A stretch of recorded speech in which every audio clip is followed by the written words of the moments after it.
Katika kijiji kilichozungukwa na mitende na vumbi barabarani, aliishi Jonas pamoja na mkewe Ada na watoto wao wawili, Chika na Somto. Nyumba yao ndogo ya udongo, iliyofunikwa kwa mabati yaliyotoboka na kuchakaa, ilikuwa kimya kama kaburi, ikijaa huzuni na ugumu wa maisha. Jonas, ambaye zamani alikuwa na ndoto nyingi, sasa alikaa kwenye kona ya chumba, akitazama ukuta wenye nyufa kwa macho yaliyokosa tumaini. Uso wake ulikuwa umebeba uso wa uchovu, uso wa mtu aliyeshindwa na maisha. Ada, ingawa naye alikuwa mchovu, aliendelea kuchochea sufuria yenye supu nyembamba, akitumaini itatosha kwa watoto.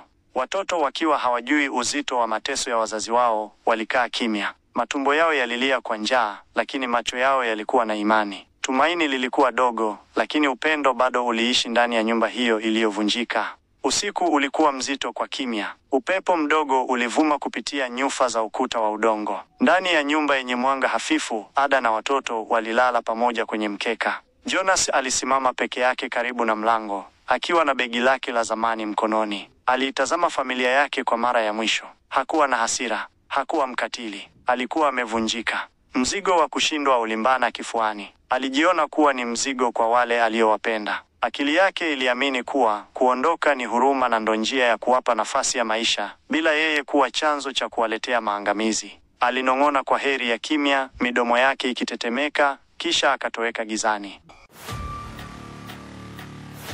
Karibu katika chaneli yetu ya Global Swahili Stories. Usisahau kusubscribe, kulike, kucomment na kushare kwa ndugu, jamaa na marafiki kwa mizigo mikali kama hii.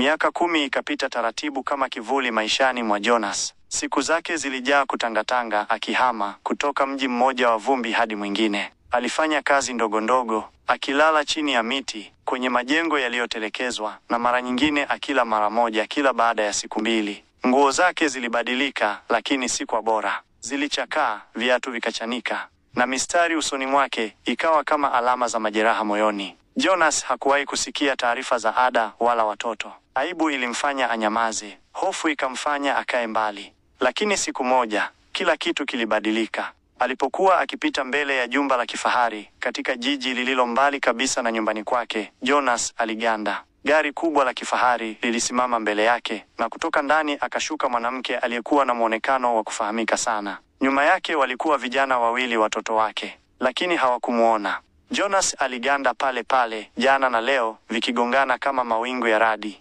Ada alicheka kwa upole, sauti yake bado ile ile ya zamani. Chika na Somto walikuwa wamesimama kwa ujasiri, wakiwa wameshakuwa watu wazima wenye muonekano mzuri na wenye heshima. Watoto wake walikuwa watu wa aina ambayo hakuwa akiwafahamu tena, lakini moyo wake uliwatambua. Kwa muda mfupi alitaka kuondoka. Labda hakustahili kuonekana. Labda ni heri abaki kivuli. Lakini hatma ina sauti yake. Baba, aliganda. Sauti ya Chika mpole, ya tahadhari, ikitetemeka ikampata kutoka upande wa barabara. Akaanza kugeuka taratibu, machozi yakiwa tayari yamejaa. Macho yao yakakutana. Chika akasogea mbele. Ada naye akamtazama, tabasamu lake likitoweka na kugeuka kuwa kimya cha mshangao. Kisha kimya, na baadaye machozi.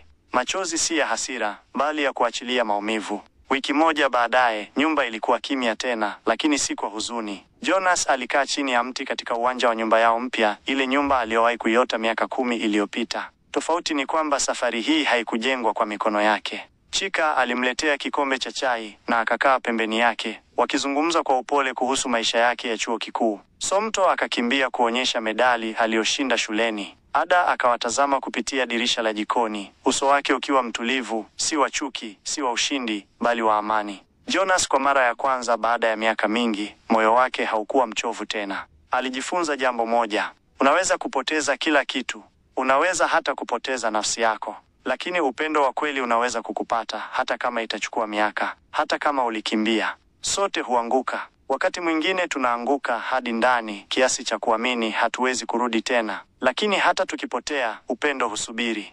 Jonas alikimbia familia yake, akiamini yeye ni mzigo. Lakini alichokosa kujua ni kwamba hata baba aliyepasuka bado anaweza kupendwa. Hata mwanaume aliyeanguka bado anaweza kusamehewa. Na hata baada ya miaka 10, upendo bado unaweza kufungua mlango tena.